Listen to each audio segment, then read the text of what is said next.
She wasn't shivering. That was the detail that caught him. Any other child standing on a Chicago pavement at 2 a.m, sub-zero wind howling off the lake, wearing nothing but a sleeveless red dress, would have been shaking, weeping, pleading with the bouncers outside the city's most exclusive underground club. But this little girl just stood there, her deep warm brown skin a stark contrast against the falling snow, a brown teddy bear clutched to her chest. She watched him approach with large, wary eyes, calculating the moment like a soldier assessing an enemy line. "Mister, can I stay with you tonight?" The words didn't tremble.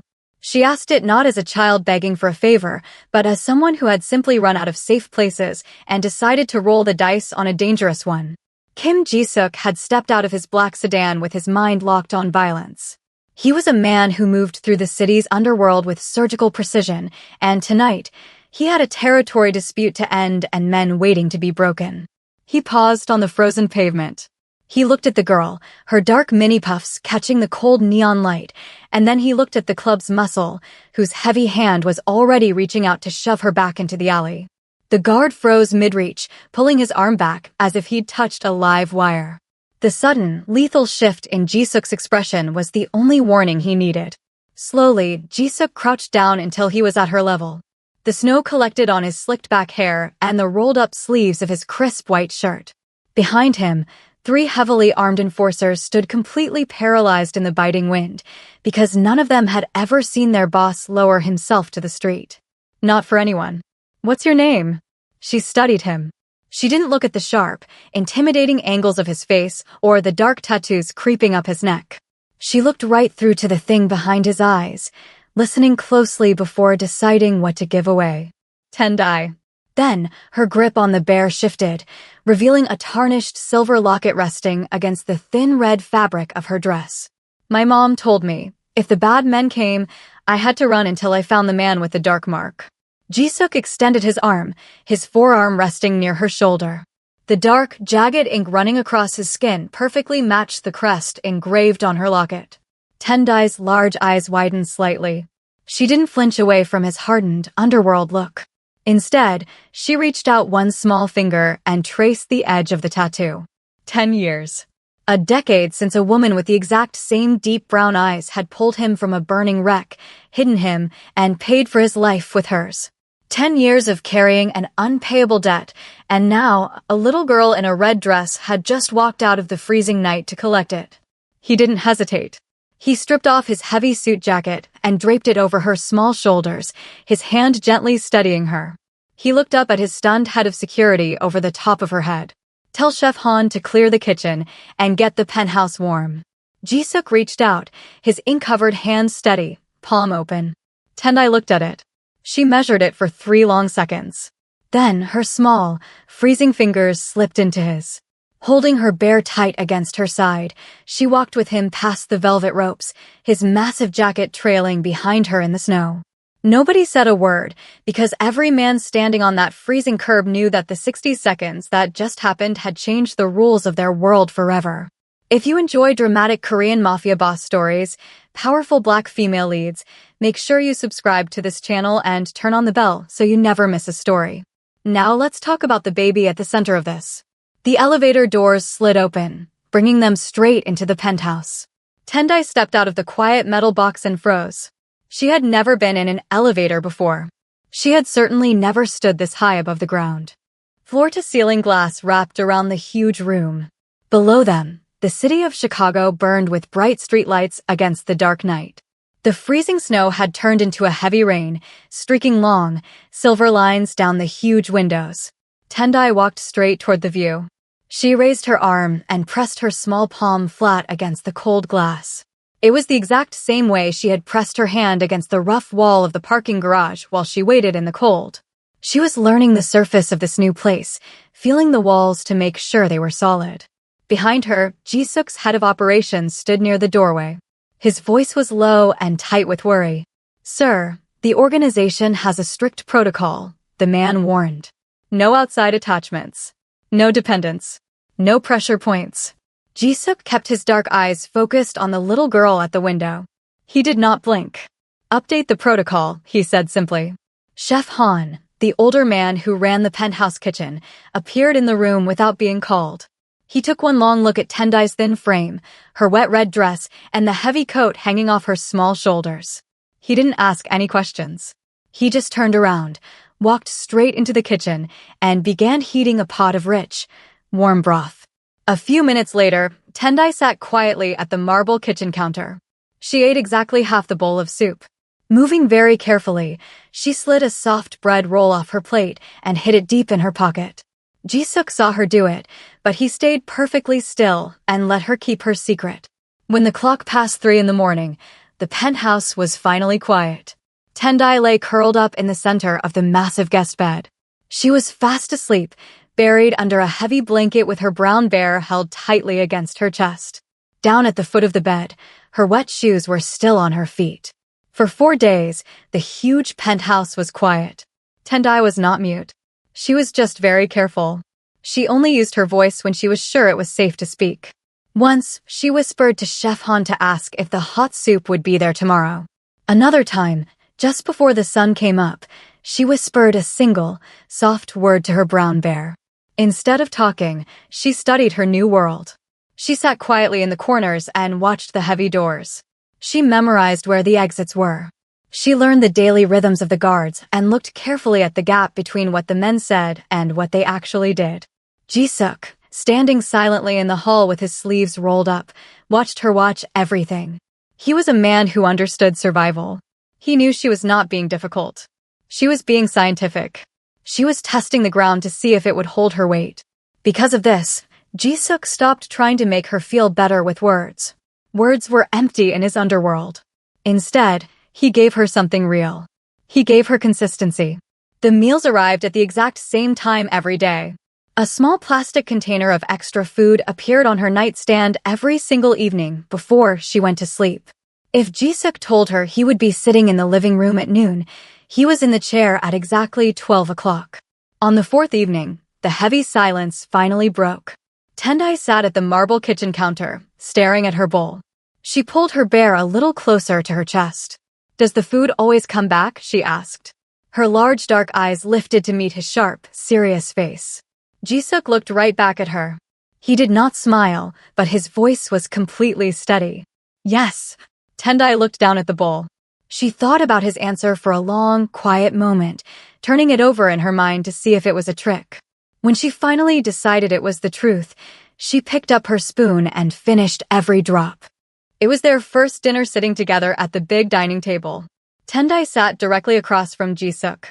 She had propped her brown bear against the edge of the heavy wood, keeping it close. As she ate, her movements were slow and careful. She took small, measured bites, making sure not to make a sound or drop a crumb. Jisuk watched her with his usual sharp focus. He noticed a tiny shift in her posture. Under the table, her hand moved in a quick, practiced way. It was a motion that would be invisible to anyone who was not paying his specific kind of attention. She was quietly slipping a piece of soft bread into the pocket of her borrowed sweatshirt. He did not say a word. He sat perfectly still and let her finish hiding the food. When her hand was still again, Jisuk stood up and walked into the kitchen. He returned a moment later carrying a small plastic container. It had a tight-fitting lid to keep food fresh. On the side, Chef Han had neatly written Tendai's name in dark marker. Jisuk set the container down right next to her bowl. He didn't make a big deal out of it. He just placed it on the table and picked up his own spoon. "There is always more here," he said quietly, keeping his dark eyes on his own plate. "You don't have to carry it in your pockets." He didn't look up to watch her reaction. He just gave her the space to decide. Under the table, Tendai's small hand slowly returned empty. She reached into her pocket, pulled out the piece of bread, and placed it back onto her white plate. She took a small bite right there in the room. She was eating in the present moment, like someone carefully testing whether the present was finally a safe place to be. The room stayed quiet and calm. It held. She finished the bread. Later that night, before she went to sleep, Tendai filled the new container to the very top. She didn't do it because she thought Jisuk was lying. She did it because trust is not a light switch that just flips on. Trust is a practice. And very carefully, she was beginning to practice. Lieutenant Park Seo-jin was 33 years old and a former Special Forces soldier. He was the man Ji-suk sent when a dangerous job had to be done perfectly. But today, the entire security team had voted for him to do something else. He was chosen to handle what Tendai's new safety file called structured playtime. When Seo-jin walked into the living room, he found it completely changed. A heavy book about tall buildings was now a dining table. 3 soft throw pillows were placed around it like honored guests. In front of each pillow sat a tiny cup of barley tea, poured with extreme care. Tendai sat at the head of the setup in a huge sweatshirt. Her brown bear was right next to her. She was running this tea party with the serious, focused face of a world leader. "You're late," she said. "That's your seat." She pointed to a floor pillow with a string tassel. Seo-jin looked at the floor. He sat down. His large knees came all the way up to his chest. He was a tough, hardened man who was never built to sit on a living room rug. Moving very slowly, he picked up the tiny teacup using just 2 fingers. Tendai pointed to her bear. "His name is Kofi," she said. Then she pointed to the empty pillow across from him. "That is Sunday. She doesn't talk much. She is still deciding if she likes people." Seo-jin looked right at the empty pillow. "I understand that," he said. His voice was completely honest and serious. Tendai stared at the large soldier for 3 long seconds. Then, for the very first time, she smiled. It was bright, open, and entirely the smile of a little girl. It stayed on her face for exactly 4 seconds before she carefully tucked it away again. But it happened. Out in the quiet hallway, Ji-suk saw the whole thing. He stayed in the shadows and did not step into the room to announce that he was there. Instead, he turned around, walked quietly back to his dark office, and stood staring out the cold glass window for a very long time. It was 2 in the morning. The sound that came through the wall was not a loud scream. It was smaller than a scream and much worse. It was the low, steady sound of a child who had learned a long time ago that crying out never changed anything. Ji-suk was working at his desk, but the moment he heard it, he was moving. He reached the dark hallway before he even realized he had stood up. The heavy door to the guest room was open just 2 inches. He pushed it gently. Tendai lay frozen in the bed. Her knees were pulled tight to her chest, and her eyes were squeezed shut against a nightmare happening entirely in her own mind. Her small hands gripped her brown bear so hard her knuckles had turned white. Ji-suk walked in and sat on the very edge of the mattress. He did not sit close enough to scare her. He just stayed there, a calm and steady shape in the dark room. 30 seconds passed. Then 40. Slowly, her fast breathing began to shift. Deep inside Ji-suk's memory, an old song surfaced. It was just 8 simple lines. He remembered his grandmother singing it in a small apartment in Busan when he was 5 years old, while the dangerous streets outside were loud with fear. Ji-suk began to sing. His voice was not perfect, but it was low, quiet, and deeply true. As the melody filled the room, Tendai's tight shoulders began to drop. Her crushing grip on the bear finally loosened. By the time he sang the song for the 3rd time, her dark eyes fluttered open.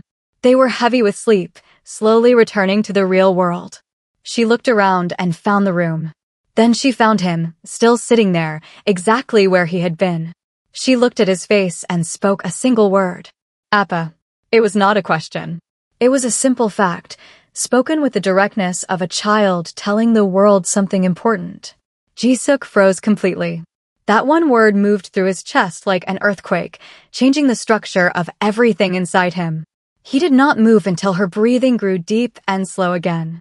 Then, he just sat in the dark for a long time. He was not planning or working. For the first time in years, the quiet night was finally enough. The new threat did not arrive with loud shouts or heavy weapons. It arrived simply as neat, white paper. A man named Dae Jung-woo sent a formal legal notice to the penthouse. His organization claimed they had the official right to take back a little girl who matched Tendai's exact description. The document was perfectly typed, stamped, and carefully worded. It was a very quiet, dangerous kind of violence. It did not need to break down doors, because it had the heavy power of the law behind it. Ji-suk sat at his dark desk and read the notice once. His face did not change. He set the paper down flat on the wood, picked up his phone, and called the head of his operations. Find everything this foundation has touched in the last 3 years, Jisuk ordered, his voice cold and completely steady. Start by tracking their money. Then, follow the money straight to the children. After hanging up, he made one more quick call to his top lawyer. Then, Jisuk stood up, left his office, and walked straight to the bright, warm kitchen. Inside, Tendai was standing on a small wooden step stool. She was helping Chef Han fold soft pieces of dough to make dumplings. Her small brown hands were dusted in fine white flour. She held a folded dumpling carefully in her palm, studying it with her large, dark eyes. Chef Han, she asked softly, do you think the dumplings know they are going to be eaten? Or do they just think they are traveling somewhere new? Jisuk quietly pulled out a tall stool and sat down at the marble counter. He did not say a single word about the dangerous papers waiting in his office. He just rested his arms on the table and watched her work. He stayed there for exactly 40 minutes, listening to her talk about the traveling dumplings. The legal threat could wait in the dark. He had finally learned that some things in life become the most important priority simply by existing in the room. Exactly 12 days after the quiet paper threat, the loud one arrived. It was 11:47 at night. The men sent by Daejung Woo did not just knock on the front door.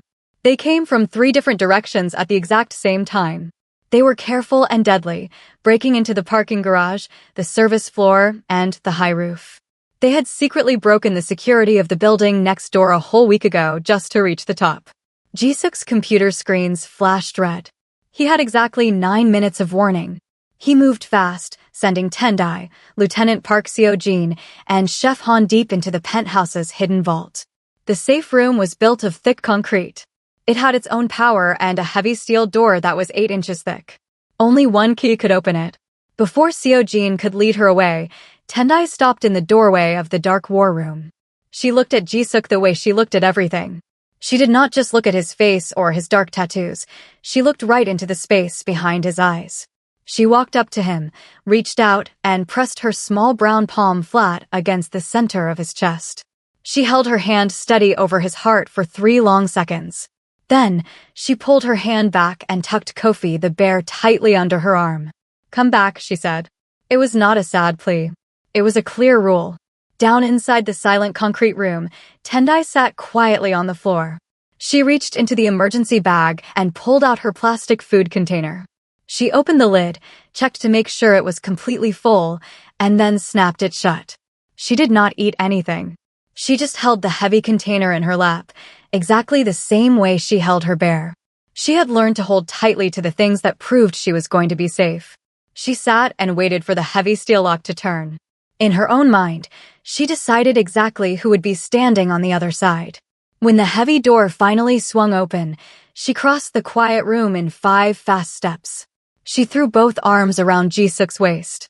He held her tight, and for a long time, neither of them said a single word. Chairman Daejung Woo was a very important man. He stood on a bright stage at a fancy charity party in the Gold Coast, smiling as the crowd clapped loudly for him. He looked completely relaxed and safe. He had never once stopped to think that his downfall might arrive as a quiet man in a dark suit, sitting alone in the very back row of the hotel ballroom. The real meeting did not happen on the bright stage. It happened later in a small, hidden room that was not listed on any map of the building. Jisuk sat across a plain table from the chairman. Between them rested a thick folder. Inside the folder were 18 months of secret banking records. It showed exactly how 17 children had been moved like objects through Woo's foundation. A business card for a federal agent was clipped right to the front cover. Jisuk did not raise his voice. He did not act angry or slam his hands on the table. He just explained the situation the same way he explained everything, completely and with zero room for a mistake. Then, Jisuk pulled out one more piece of paper and set it next to the heavy folder. It was an official adoption document. Tendai's name was printed clearly on the very first line. Jisuk's name was printed on the second. Every single box was filled out. Every legal rule was perfectly followed. You have 2 choices, Jisuk told him, his voice low and flat. Both of them end the exact same way for your foundation. Only one of them ends differently for you. Wu looked at the thick folder of evidence. Then he looked at Jisuk's cold, dark eyes. Slowly, his hand shaking slightly, the chairman picked up a black pen and signed his name on the line. Jisuk picked up the finished paper. He stood up and buttoned his dark jacket. He looked down at the ruined man for one last moment. When I found her, she had to ask me if her food would always come back, Jisuk said quietly. That is what your system turned her into. I will spend the rest of my life making sure she never has to ask a question like that again. Jisuk left the folder on the table and walked out the door. He stepped outside into a cool Chicago evening that, for the first time in a very long time, was not threatening to rain. Spring had barely arrived. They walked quietly through the city park. Jisuk was not wearing a dark, heavy suit today. Instead, he wore a soft, gray-blue jacket. Tendai had picked it out for him. She told him it looked exactly like the sky when it finally decided to be nice. Tendai walked beside him in bright, new white sneakers. Her brown bear, Kofi, was tucked safely under her arm. Inside her small bag rested her plastic food container. It was completely full, just like every morning. But she was no longer carrying it because she was afraid of starving. She carried it now simply for the warm comfort of knowing it was there. They found a quiet wooden bench near the edge of the large lake. Tendai climbed up next to him and stared out at the rolling water for a long time. It is big, she said. Yes, Jisuk answered. Is it bigger than the river? Much bigger. She thought about this carefully. Does it belong to anyone? No, he said gently. Tendai nodded her head. She looked deeply satisfied, acting like a person who already knew the correct answer and was just happy the world got it right. After a few quiet minutes, she unzipped her bag and took out the container. She popped the lid open and ate a single plantain chip in the bright sunlight, keeping her dark eyes on the water. Then, she held the plastic container out to him. Jisuk reached in and took a piece for himself. They sat just like that, a quiet man in a sky-blue jacket and a little girl with a worn teddy bear. They shared their food while the busy city moved behind them. The huge lake rolled on, and the pale spring sun did the very best it could to keep them warm. Slowly, Tendai leaned sideways until her head came to rest gently against Jisuk's strong arm. Her new white sneakers swung back and forth over the grass. She was a child who had finally found the present moment. After testing every rule and checking every door, she had decided this was a place worth staying in. Jisuk stayed completely still and let her small weight settle against him. It was finally enough. By every single measure that mattered, it was everything.